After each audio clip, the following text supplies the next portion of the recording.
శ్రీకూర్మం దేవాలయం పుష్కరిణి, చాలా విశాలమైనటువంటి పుష్కరిణి, శ్రీకాకుళం జిల్లాలో ఉన్నటువంటి శ్రీకూర్మం దగ్గర ఉన్నాం.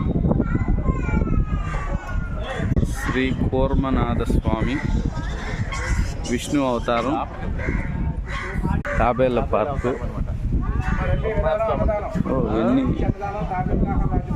ఎన్ని తాబేళ్ళు ఉన్నాయో చూడండి. దేవుడు కూడా తాబేలే. ఓకే, వీటిని ఇక్కడ పెంచుతారు సార్? అంటే ఇదే దైవము. అక్కడ